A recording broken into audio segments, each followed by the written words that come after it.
Welcome to the College Football Survivor Show, where playoff survival is always on the line. Here's Shehan J. Haraja and Bobak Hayeri. Hey everybody, it's the College Football Survivor Show. I'm Bobak Hayeri with my co-host Shehan J. Haraja, national college football writer for CBS Sports. We're glad to have you with us. Last week was the draft and some spring games, so we're going to talk about both. First, we're going to take a look at the draft fit of some of the guys we like, and then we're going to take a quick look at who might go number one in next year's draft, a way too early look. Finally, we're going to recap a bit of the spring action as most of the teams are done except Washington. So more things to talk about here. But before we dive in, let me remind you that you can find us on X and TikTok at CFB Survivor Show, where we have video highlights and run polls, and you can give us your feedback. Please, if you can, take a moment to like, rate, and subscribe to us wherever you get your podcasts. So, Shehan, that was a mob scene. I could not believe what I was seeing on some of the videos of how many people showed up in Detroit. Now, there are things to do in Detroit. This isn't just like, well, no, let's just go to downtown. I mean, I know we had a reporter down there, and the comment he said to me was, I have never seen more drunk people in one place in my entire life. And he had the numbers to back it. I think the NFL estimated the crowd at like 275,000 people just on Thursday night. That was insane. That was incredible. What did you make of all of that? My favorite tweet that I saw was somebody asked, with all of these like middle-aged men drunk in the middle of town to watch some kids walk across the stage, how many of these people missed their kids' graduations? Like, how many didn't go to that and then went to the NFL draft to watch essentially NFL graduation? But it was wild. It's funny being a college guy and growing up in an NFL town in Dallas, of course, because I think that so many people who love college just don't understand how big the NFL is relative to college, how small potatoes college football is relative to the NFL. And that's not to say anything like negative about college football. That's just like the NFL is so much bigger than not just any other sport in America, but any other thing in America. It's like the NFL and like presidential politics, and nothing else remotely comes close. Now, of course, once you get overseas, like EPL, that sort of stuff, it gets close. But in America, it's nuts. You have 250,000 people show up to see, the Lions not even have a very good pick. Who did the Lions even take this year? I guess Terry and Arnold from Alabama, right? Like with the 24th pick. So they didn't even come out just to see like a cool Detroit guy get picked necessarily. It was a good Michigan year for the draft, of course. That does help a little bit, but yeah, the NFL is crazy. I mean, frankly, like stuff like that to a certain extent too is also why I'm like, ooh, man, being NFL media isn't the most attractive thing to me, because I don't know if I want to have to fight through all of that. But an exciting day. One other thing too is this is just more emphasis on why we need more sort of geographical representation in these big events, right? Like everybody's like, oh, we'll just do everything in New York, do everything in LA. They don't care. They don't care. You go to Detroit, those people care. You go to Green Bay like they're going to do next year, those people care. Since we're staying in the NFC North, you can go to Chicago too. I don't care. That's fine. But like, I love taking this sort of thing on the road, especially, to be frank, especially an event that nobody really cares about the location that much, right? Like nobody really cares where the NFL draft is. So take it to places that are maybe less served. This is one thing too that I think the NFL does really well. I'm a huge NBA fan. That's one of my first loves. And the amount of people who complain, like, why did we put the All-Star game in Utah when like tons of people showed up and loved it? Like, shut up, man. Like, it's cool whenever fans who don't usually get served get served. The only joke I did appreciate on Twitter was that because of Green Bay, it's like, sorry everyone, the 2 hotels are already fully booked. Because that's gonna be wow. I mean, it's gonna be Green hell. Bay has its charms, but if they're never, I strongly doubt, maybe I'll be proven wrong, they'll come anywhere close to the mall. Now, what I'm looking forward to, and as far as I know, they haven't booked it there yet, but there's all the reasons they could. The NFL draft in the French Quarter would be phenomenal. I can even pick the location. It's at like one parking lot on Decatur and roughly like St. Louis, where I remember when they had the national championship for college football there right before the pandemic. It was like this huge where they did the fan fest and all this stuff. It's right off of the like it's like a block from Jackson Square. I mean, you could do it on Bourbon Street. That would be the ultimate, like, we're gonna have the rowdiest crowd in history and potentially some things you shouldn't see in the background. But this will be, oh my gosh, I hope they schedule that ASAP, because after seeing what happened in Detroit, hearing about it from people on the ground, I want to see it in New Orleans. That will be must see TV. That will be better than the episode of Cops that was filmed there a long time ago. I'm really old, but I just remember it was like the best episode of Cops when I was growing up as a kid was the one in New Orleans during Mardi Gras, because I'd never seen police people like seriously freak out as they were on horseback. Like, there's I love New Orleans. I love the city. Yeah, it's a good time. They are hosting the Super Bowl there in 2026, I believe. So it's coming. We're gonna get some chaos. It's gonna be a lot of fun. That's the bougie version of it. Yeah, I think that is. touches on it. This is the ultimate people's NFL. Yeah. Like, you just have to show up and get plastered, or if you choose to or not, and enjoy the event. So I love it. That's a people's event, the NFL draft. So turning things around now, it's so funny. We were talking about what we were going to discuss on this show beforehand. We talked about looking at the draft fit of some of the players, and before we dive into the actual how they fit into the scheme, I thought it'd be fun to take a look, because for those who aren't familiar with us, especially Shehan is one of the best, snappiest dressers there are in college football. If you had a chance to see the footage of us on the field before Houston, you'll see both of us dressed in our own ways, pretty different. I tend to look like an aging rock star. Shehan looks like a sharp dressed young man. You're not a young man anymore. You have a kid. You're not. But I mean, I'm 30 you now. are. I don't think I'm young anymore. No, but so knowing what we know, we're not totally alien to the realm of fashion. The draftees, I love it. They take an opportunity to kind of show their flair, to show what they look like. Did any of them catch your eye? Well, I want to first touch on Caleb Williams, because he's obviously known as a fashionista.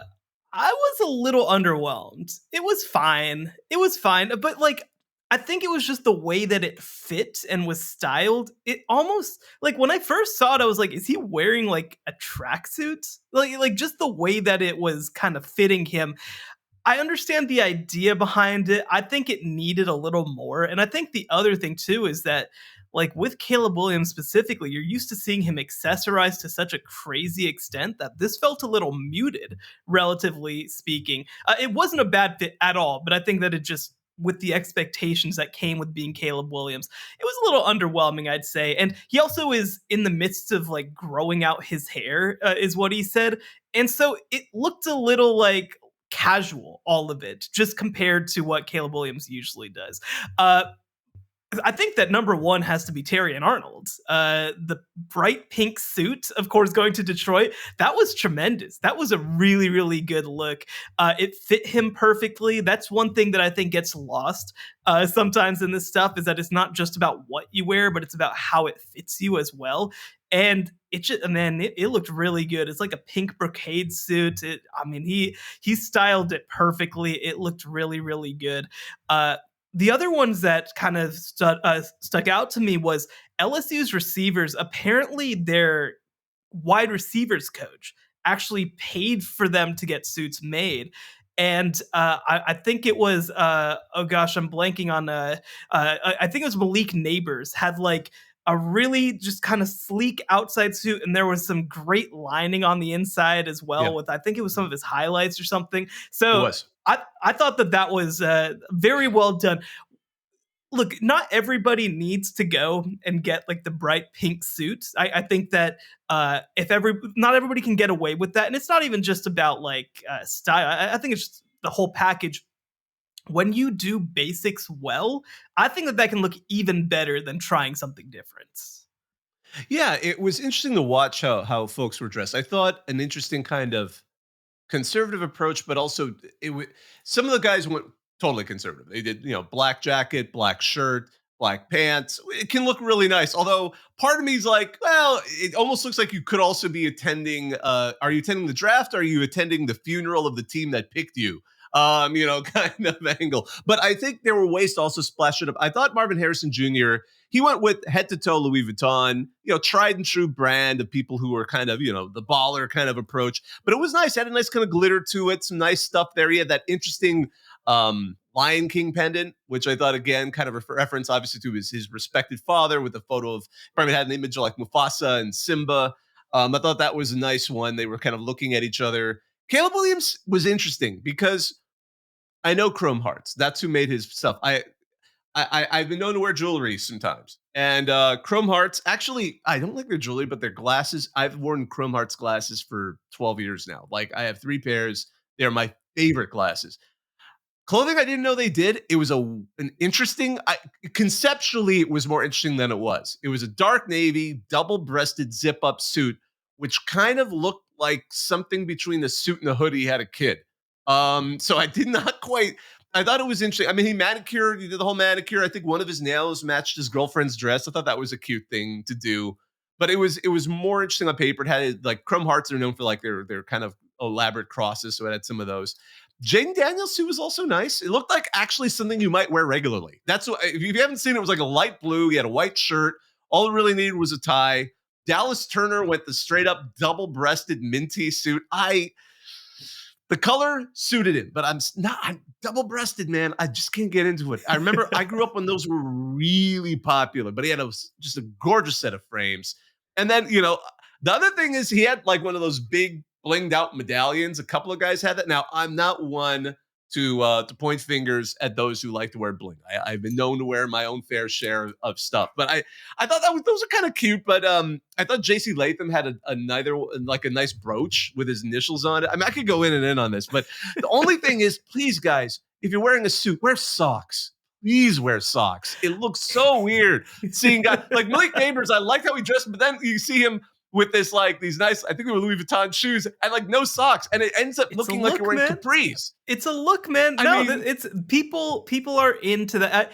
I don't do it personally, but like the other thing too is that if you do like, cause the style that's in right now, especially for a very athletic build, is to have a shorter pant, is to not have a pant that goes all the way down.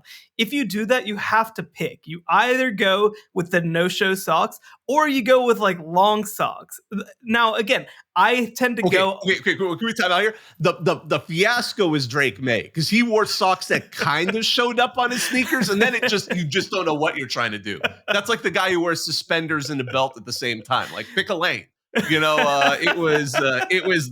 were awkward. There was a shot of him where I'm like, ooh, okay, the no-show socks I can at least conceptually understand, but he wore socks that just were tall enough to show a swoosh. Yeah, because there's nothing wrong with wearing sneakers. I'm not going to disrespect that. They have finally reached the level where I think you can wear sneakers with a suit. But that was like, ooh, you should have gone one way or the other. And he went to Air Jordan University too, right? Like that's the whole thing too. Yeah. He went to the University of North Carolina. He had the Carolina Blues, so like that worked.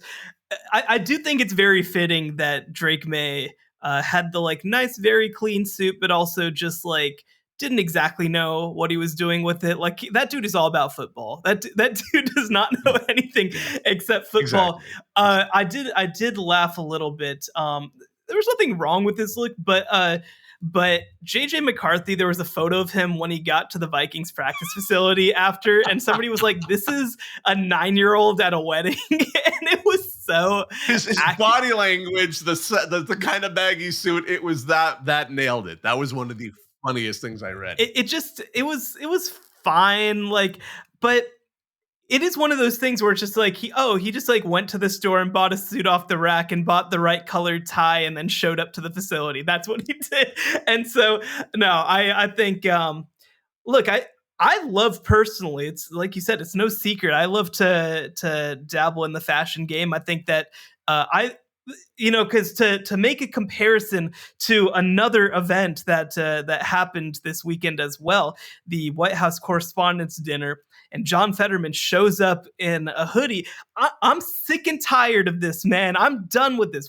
We need to stop this. During the pandemic, we got to a point where we're like, what if we never dressed up ever again and only wore sweatpants? And I am done with it. Show up to events that are good and wear things that are good. You look better that way, and you can wear things that are still comfortable at the same time. I'm sick and tired of it. I need society to return to its rightful place. But I think that the NFL draft, they did a really good job overall of bringing this style, and I want more of it. I want more events, especially for men's fashion, because women always know that they're supposed to dress up. I actually hosted an event last week down at my alma mater, Baylor, and it was like an athletic awards banquet, and like the women like were all dressed in like cocktail dresses and super nice stuff, and like half the men were like fitted up, like did a great job. And then like probably a third of them just wore like a polo and jeans. And I'm like, come on, man. This is an awards banquet. You're supposed to bring it. But anyway, I digress. But I was glad to see the fits. I think overall they did a good job. I think we can thank the NBA for this rise in men's fashion, though, for sure. I think they've definitely popularized it. And one last on the suit linings, I have to say, Terry and Arnold's, that we mentioned that electric salmon silk floral print. First of all, you can be comfortable if it's fitted, and it was absolutely custom made. But he had a nice kind of tasteful image on the inside of him in his youth, and I think his teammates. What sometimes, and again, like the lining we were talking about the LSU guys, sometimes it's so colorful on like a suit that's super conservative. You almost figure it reminds me of lizards that like get really big to scare predators. Like they have like frills that stick out, like all those bright colors. I'm like, they're going to open up the jacket. I'm blinded. I'm not going to mug you. And then you can run off because I've been blinded by the inside of the suit. But anyway, we could get a lot. We could really go off the deep end on this fashion thing, but we should probably went a little longer than I expected. Yeah. But moving on to the actual fit, there were a lot's been said about all the different picks. Were there some players that, good or bad, you thought were interesting decisions and how they might fit into their teams heading into the league?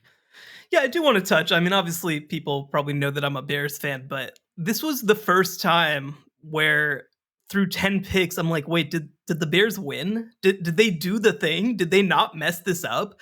And I mean, when you compare what Caleb Williams is going to be stepping into compared to Justin Fields or Mitchell Trubisky or whichever Bears quarterback you want to talk about, I put out a tweet, and after thinking about it, I feel even more strongly about it. I think that there's a real case that 5 of the top 8 offensive players of the 21st century for the Bears will be on the team next year. You put Matt Forte to the side, you put Brandon Marshall to the side, but Caleb, Rome Odunze, I mean, you can even throw DeAndre Swift in there, Cole Kmet, and then that receiver room, right? With Keenan Allen, and of course with DJ Moore coming back. That's a crazy group. And you also have an offensive line that's pretty good. So like, I just think that it's not just that they picked Caleb Williams, who I've come around. I'm Caleb pilled. Like I'm into it. But I think it's also just like what they've done around him, getting Rome Odunze at 9. That's somebody who you hope can be long-term a franchise receiver as well. It's impressive what they did. So I think that they certainly were winners of the draft. So next up, though, I want to talk about, I do not understand how we let this happen as a society. Joey, I hope you're listening to this, Patriots fan. How did we let Drake May fall to number 3? He was so clearly the second best quarterback in the draft. I thought he was closer to number 1 potentially than number 3, but somehow the NFL draft industrial complex talked itself into Jaden Daniels being the second best quarterback on the board in the most Washington Commanders pick of all time. And like, come on, man. Drake May, he's not perfect. I want to be clear, but he just like, he's got it, man. Like, he is such a complete player.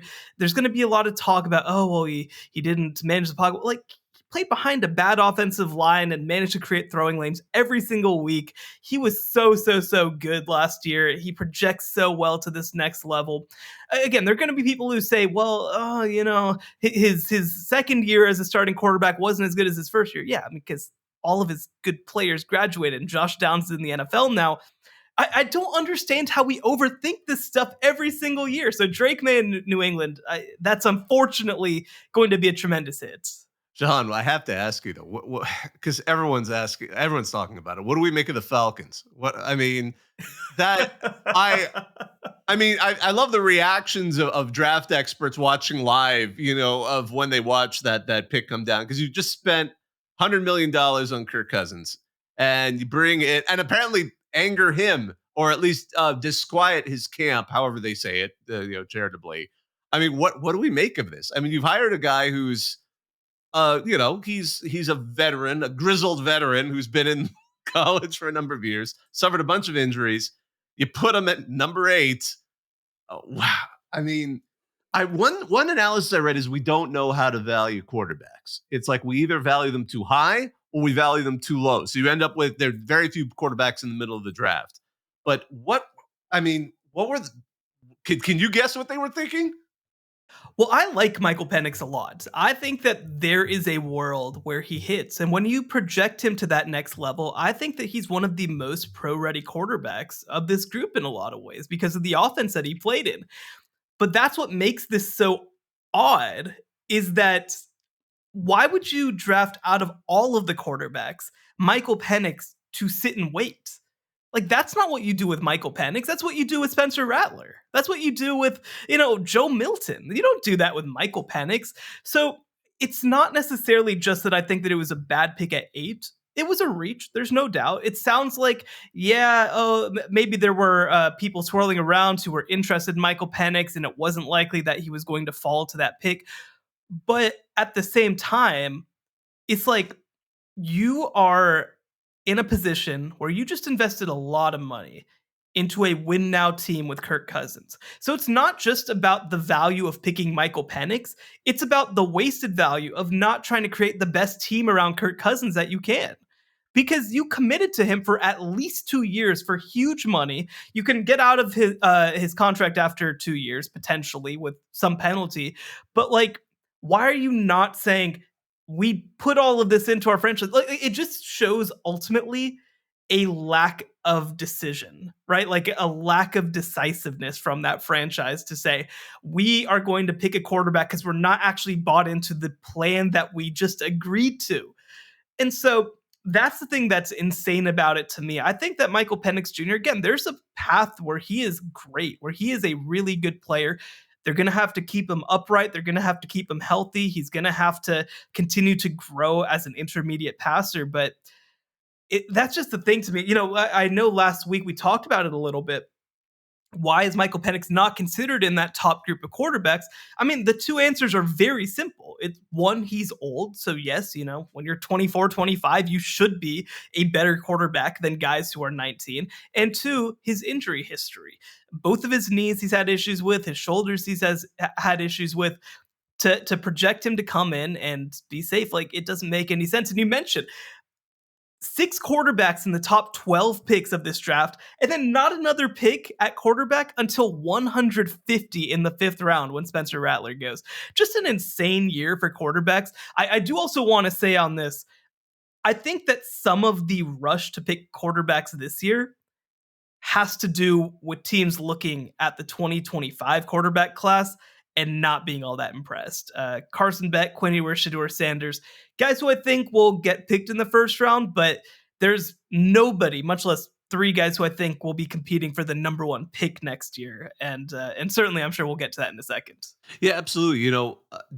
Bo Nix, by the way, because he was the other one who we thought would go. By the way, I just want to say, the idea of Cousins and Penix having, it's such a bad pick, but it makes for compelling drama. The more I think about it, is I kind of want to see it now. It could be a fictionalized movie about that kind of an awkward situation. We just spent $100 million on this guy. Oh, by the way, this guy's now coming in to take your place, and watching them grow to. I don't know. It could be a disaster. But Bo Nix, he goes to the Broncos. It seems like that's a slightly better fit in the sense that it seems like they have kind of a healthy idea. Just let him compete, see how they go. But if he's a project, he's a project. They still expended pick number 12 on him, but I'm trying to figure out that one too, because I remember at one point, one of the draft projections had Penix going to the Broncos. And I think that's because no one thought that Atlanta in their wildest dreams decided to pick him. So what do you make of that one? Well, I think that Bo Nix at 12, well, yes, I think it is still too high. I think that that's more the it's more of a logical pick because one, you don't really trust what you have there at quarterback right now if you're the Broncos. And so like with Bo Nix, you're trying to get, I mean, in a funny way, you're trying to get like year 4 version of Kirk Cousins with this pick, right? You're just trying to get to like average to above average quarterback play because you feel like the rest of your roster's in a pretty good place. So I think that that makes sense. Again, a little too high for my liking. Number 12, that's a pretty high pick. The crazy thing about this draft, too, is that there were no defensive players picked in the first 14 picks of this draft. Just a bizarre kind of year. Now, some of that has to just do with like who came out, who didn't come out, by the way. There are some guys who might have been in contention for the top 15, notably from Ohio State, who didn't end up coming out. And next year is going to be, by all indications, a pretty good defensive class. So it is situational, but the first 14 picks, all offensive players, just really strange, frankly. And I think, though, again, the Bo Nix pick feels a little bit more logical to me just because of what the Broncos have and what they're thinking going forward. But like, what a weird quarterback room this is. Bo Nix, Jarrett Stidham, Zach Wilson. That's some stuff, I guess. That's some stuff that's happening, but I don't know, man. 6 in the top 12 is it's still just crazy to think about. One more pick I wanted to mention because it was fascinating to see how it came through in a trade. Xavier Worthy going to the Kansas City Chiefs. Like everyone was like, you just gave them the fastest player. Andy Reid and Patrick Mahomes are going to come up with a way to use him.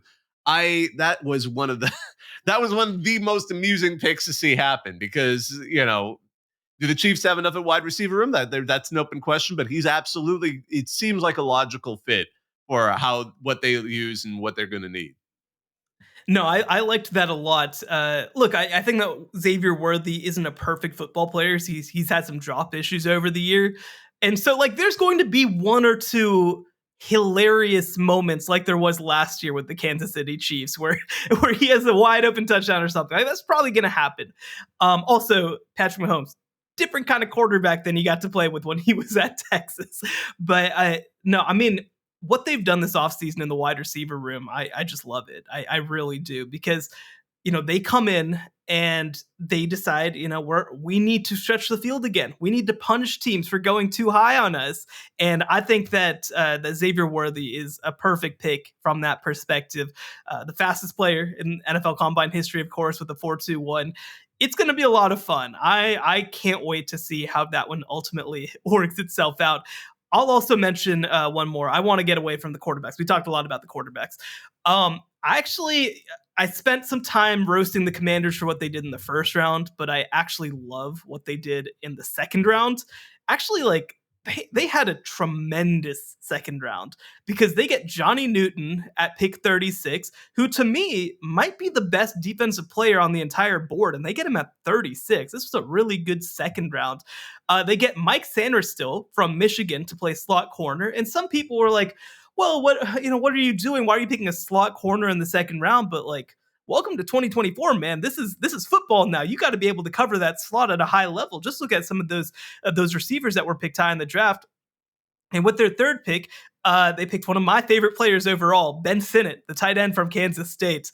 I think did I mention him on the last show as well? I know that I mentioned Mike Sanders still as a potential guy to watch. So really, the Commanders in the second round, once they got past that weird stuff that they did picking Jaden Daniels number 1, I love what they did in the second round, and I think that these are all guys who are going to be major contributors for them. One last guy I'm going to mention, only because we talked about the Bears potentially winning the draft. We're talking about their offense, but their whole offense, because if things don't go quite right with Caleb and Rome and all those guys, they also got Torrey Taylor, Iowa's legendary punter, 4th round pick. But, when a punter's a 4th round pick, you're getting something. So they are going to be completely a well-rounded a well-rounded offensive unit, and then Caleb needs a little while to get used to the ropes. They've got someone to kick him out of trouble. And again, Will Riker got picked, which, as I recall, means Nick Saban, at the end of his career, now that he's retired, has had someone picked in every single position in the NFL, and that is awesome. That's all I got to say about that. Well, when we come back, we'll talk a little bit about who might go number one in next year's draft here on the College Football Survivor Show. The College Football Survivor Show, where playoff survival is always on the line. So that was the 2024 draft. We're now done with it. Now we can start that classic maneuver. Let's take a way too early look next year. Not just who's going to be drafted. We can guess who's going to be drafted, but who do we think is going to be the number one player in the 2025 NFL draft? Who's your call? And how did you get there? No, it's a great question. So we will mention FanDuel put out some initial odds for their number one pick. Plus 100, we've got Shedeur Sanders. Plus 300, Carson Beck. Plus 300, Quinn Ewers. Plus 850, Drew Aller. Plus 950, Jalen Milroe. Plus 1200, Jackson Dart. I'll tell you what, I sure as hell am not picking a quarterback for my number one expectation. You're not putting the house payment on Drew Aller? Oh my gosh, what are we doing here? Now, it's worth always saying these sports books, their job is to try and take money from you, and I respect it. They did a tremendous job of putting together a board that I think will steal a lot of money from people. So there's a couple things that you need to take into account whenever you're projecting for number one. One is certainly positional value. Quarterback is going to be top on the board, but if they don't think that you're a franchise quarterback, like, they're not going to waste a pick on you. They're just not. I think that offensive tackle can be a really heavy one, but this was a great tackle year this year. I don't think it's going to be that necessarily next year. This is actually, I think this next year going to be a really, really good defensive line class. So that's certainly one that I think will come to the forefront in a lot of ways. Some very good defensive players overall. I think that you can make the case. So with my pick, I'm going to go with somebody who has kind of emerged as maybe that next gen edge rusher. And that's James Pierce from Tennessee. He had 10 sacks this year for Tennessee, was an all SEC first team member, a really special player. He was actually only a second year guy this year, was the highest graded defensive end in the SEC as well, and 12th in the FBS. And he's got everything that you want in a potential edge rusher. 6'5", 242. I think that he potentially could add a little bit more weight. I think that he also has the ability to either be a stand-up or a hand-down edge rusher as well. And the other piece too is he's playing on a Tennessee team that faces many of the best teams in the country. So he'll get a chance to play against some of these elite level offensive tackles. And if he's able to continue to have success in 2024, there's no reason that James Pierce can't be the number one pick. A defensive player coming from Josh Heupel's system. Wouldn't that be something? Yeah, I agree. There's some great defensive linemen out there. I mean, in addition, and I agree, Pierce is absolutely one of them. You've got the two guys coming out of Ohio State, JTT, Jack Sawyer. You've got Mason Graham out of Michigan, I struck me that I'm like, wait, he can't, like, I didn't realize how young he was until later. I mean, there's some fascinating guys on that defense. I mean, and it sounds like, one of the guys who I think is a realistic chance. I'm not going to say I don't know if anyone's guaranteed at this, but we're not going into a year like Caleb Williams was heading into this season where everyone was just like, all right, it's going to be him. And then we'll figure out the rest of everybody. Travis Hunter, though, I mean, he does play both ways. Obviously, he's a tremendous athletic talent. It seems like he would be probably used as a defensive player if he's drafted, but he's someone who just for, the versatility, his ability to just keep going, never come off the field, his talent, his ball skills, his ability to just cover anyone you put him on. It seems like he would have a path there as being another example of a potential defender going number one in the draft. And again, I'm not saying I think he's necessarily the front runner, but he's certainly a realistic contender. No, I really like that pick. I think he has a chance to be the best player in the draft coming in. It's going to be interesting, and Colorado is going to be a fascinating story one way or another when it comes to projecting. Right? Obviously, you mentioned Shedeur Sanders on this list of odds, number one. I would be pretty surprised by number one. I think he will be a top 10 pick, but with Travis Hunter, you've got a player who, like you said, is everything at cornerback. He's got the pedigree, being a former number one overall pick. He has competed for All America consideration. He's an elite punt returner, kick returner, wide receiver, cornerback.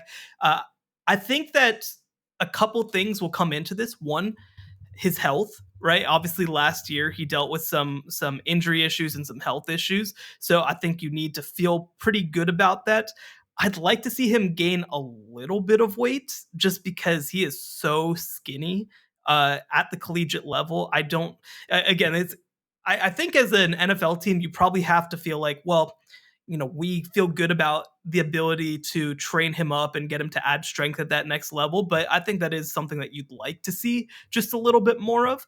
But overall, I think that he is up there as a potential top end pick. A couple others that come to mind for me.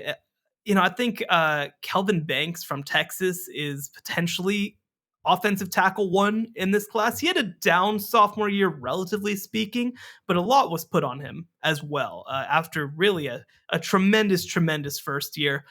A couple other guys at defensive tackle. I think potentially from Michigan, right, coming out this year. You got Mason Graham. Mason Graham was somebody who was such a big part of that team this past season, and I think that he's somebody who I think can continue to grow. And Kenneth Grant as well is the other defensive tackle from Michigan. Both of them will be in that top 5 to 10 conversation. The funny thing, there was actually a stat put out, and I know that we have a lot of Ohio State listeners, so I don't want to make them too mad.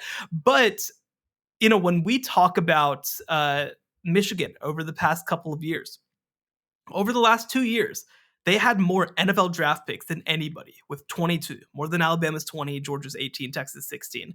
And then over the past 5 years, they're third, 46 draft picks, just behind Alabama at 48, Georgia at 49. And it's worth noting, they have 3 potential first round picks in the 2025 NFL draft with those 2 defensive tackles, Colston Loveland at tight end. And actually, that doesn't even mention Will Johnson at cornerback as well. So 4 potential first round picks in the 2025 NFL draft. So this draft this past year, Michigan, of course, led the way with the most draft picks in this draft. They actually might have even more that aren't even eligible as yet to be drafted because they're sophomores. So it just goes to show you how crazy a team that was. Yeah, absolutely. I think it's just a note, because obviously Harbaugh had predicted they would beat the NFL draft record. They came close, which is not to say that it was a disappointment. Slackers. Yeah, only 13 were picked in the NFL draft. And it was interesting because they were bulked more in the middle than anything, which is, again, that's not bad. That means you got good talent across the board. One other name that I'm surprised doesn't come up as much in terms of projecting the draft, and I wonder if it's because his slow decision to stay and then transfer may have influenced it, because we hear Carson Beck, we hear Shedeur Sanders, Quinn Ewers, Jalen Milroe, but Cam Ward seems like he could. I don't even want to call him a dark horse, because if Miami and that offense is looking awfully good, especially after they got Martinez to join them as a running back. I mean, they have Restrepo, they've got a great just talent across the board. If Cam Ward takes off in Miami, I mean, he was projected as a top 100 pick in this draft. He could launch himself up to the top again. I mean, am I crazy to think that? I think like a number one quarterback at Miami, again, assuming Miami kicks it to the next level, and we'll see if Mario Cristobal can do that. I think he would jump into the conversation in a way I'm actually surprised I don't see him yet. Well, I think from my perspective, Cam Ward is a lottery pick, right? Or a lottery ticket, in that the upside for him, I think, is incredibly high. But I think that part of what's made him interesting is that we haven't really seen him in structure before. That's going to change this year. We're going to get a chance to see him surrounded by talent on a team that expects to win. And so, for example, if he comes in and continues to turn over the ball and continues to have a lot of fumbles, that's going to push him down a board. But you talk about who they're bringing in. Next to Xavier Restrepo, they also bring in Sam Brown, who was Houston's top receiver this past year, a legitimate top 10 wide receiver in the portal.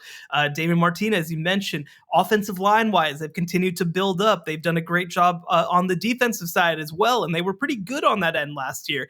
So, like, I think that this is if Miami ends up winning the ACC and Cam Ward throws for 4,200 yards, not only do I think that that'll put him in the top 10 conversation, I mean, it could put him in the Heisman race. That's the other part of this too, right? Where, you see a player like that suddenly step up and make people realize, oh, this is a great player.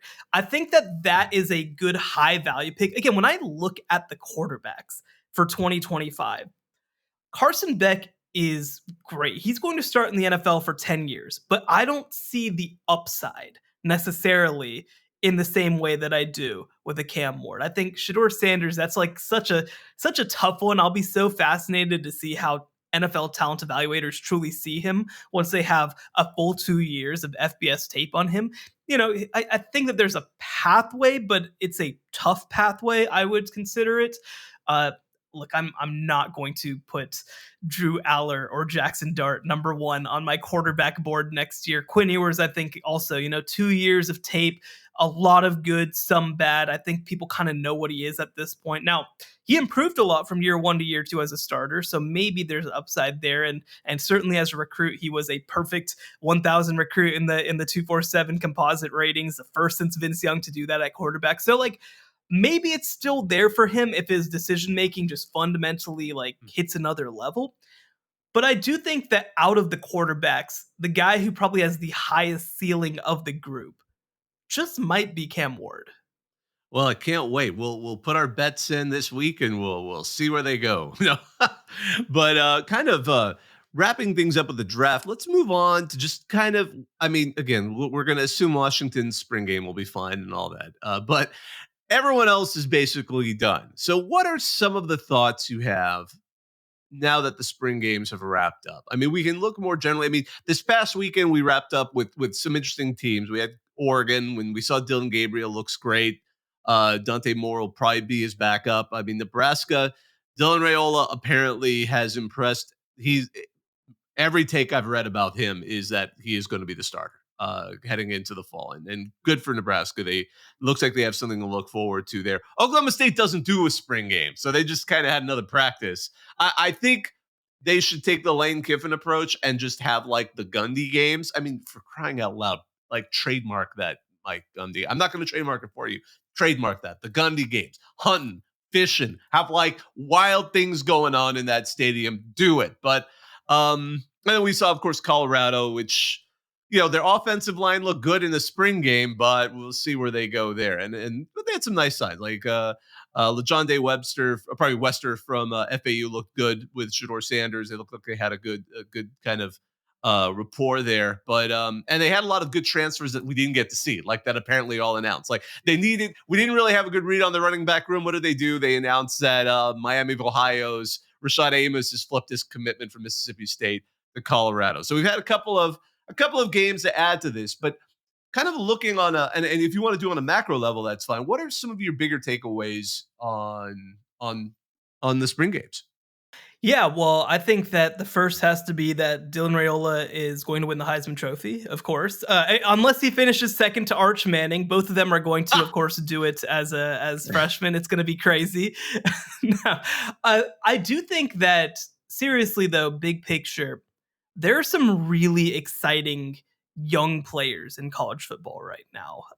Both at quarterback and also at receiver is another position where I'm really excited. Cam Coleman from Auburn is one who comes to mind. We mentioned Texas. Ryan Wingo as a really high-end recruit, I think showed out in a big way.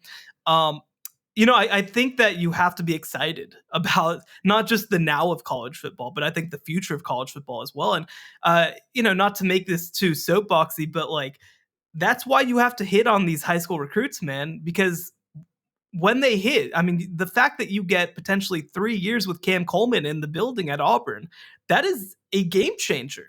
3 years, if you're able to keep him around with Dylan Raiola, that is a game changer potentially at that position. And so I really like what I've seen so far.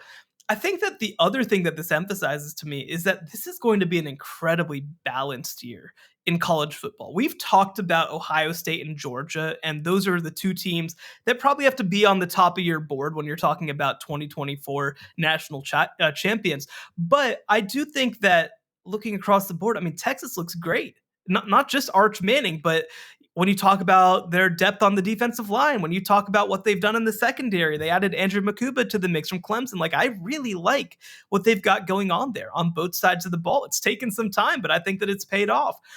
Similar deal, right? Like, you talk about Oregon. Oregon plays this past week. Dylan Gabriel is everything that you hope from him so far, and they've still got Dante Moore waiting in the wings as well. There are just so many good teams right now. LSU is one that I think should be pretty improved heading into this upcoming year. Miami, with all the additions that we just talked about. This is going to be a really competitive year in college football, I think. And in a lot of ways, like, last year was the perfect setup for the 12-team college football playoff because you had 12 teams, in my opinion, that could have won playoff games. It was a competitive year, and multiple teams deserve that. And we got the ultimate injustice, which was Florida State getting left out of the field. So I think that college football, from an on-field product standpoint, is in a great place. And I think that the spring only emphasized that for me. Yeah, I completely agree with you on that, and it's interesting to see, particularly as we move forward.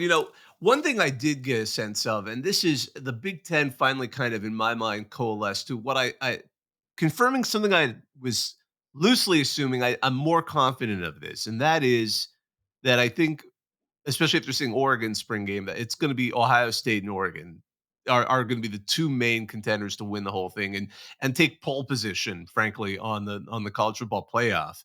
Um, it's going to be exciting, that game where Ohio State, and I forgot what week it is, they're going to be heading into Autzen Stadium. That is going to be probably a battle of undefeateds and could be a game that we see repeated at least one more time in that Big Ten championship game. I'm absolutely looking forward to it. But one thing I am going to caution in Miami, sorry, the conversation about Miami keeps coming up here only because so many of these transfers are coming in kind of late for them. I mean, Cam Ward came in late. Obviously, now they just got their, the great running back late. Who knows who they're.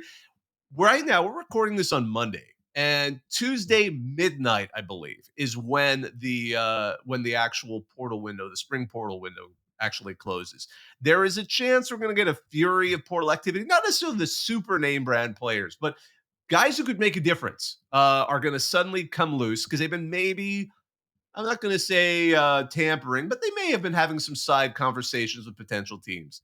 From what I understand, I mean, they have to file their paperwork by the end of Tuesday night. And then perhaps by Thursday, we'll hear some of the final guys who moved, where they're going to end up. So it's going to be interesting to see how all of this finally shakes out when we see where players are. By the way, is that part of the strategy of Washington waiting so long for this spring game? I mean, you can't have, no, you have a depth chart, la-di-da. You're playing after all of this happens. But it's going to be interesting to see how some of this final bit of shuffling takes place. But I'm excited to see it. And that's the spring game, seeing these young players. You touched on so many of the great guys. I mean, those were all players that were hot on my mind here. It's fun to see who is the real deal and who is a bit of fool's gold. I know we talked about that in previous weeks because, as I said, wow, Colorado's offensive line looked like it was improved. Like, okay, great. USC's defense looked a little bit better. Oh, okay, great, cool. Again, as I've said, that's why I'm absolutely looking forward to USC versus LSU in the opener in Vegas, because we're going to see whose defense actually might be looking a little bit better, or we'll end up with the classic fiasco if it turns out maybe both were bad. We saw them against an offense that wasn't as good. My goodness, I can't wait. I get so thrilled about how these spring games work out. Well, any other final thoughts on the spring game, or should we go ahead and wrap this one up? No, I think that more than anything else, I'm just actually ready for some of these teams to kick off against each other. I do not want to keep talking about whether Colorado's offensive line in spring means anything. I'm sick and tired of it. I do not want to talk about whether USC's defense is fixed. I don't want to keep talking hypothetically about Ohio State's quarterback battle. I'm ready for business, man. And unfortunately, we just got another 4 full months to wait. We'll make it. I know we can make it. We're almost there. Well, I wanted to take a second to thank all of you for listening to us. I wanted to thank our producer, Joey Aliberti. Be sure to like, rate, and subscribe wherever you get your podcast. You can find us on X and TikTok at CFB Survivor Show. He's Shehan J. Araja. You can find his work at cbssports.com and at Shehan J. Araja on X and TikTok. I'm Bobak Irie. Thanks for joining us. The College Football Survivor Show, where playoff survival is always on the line.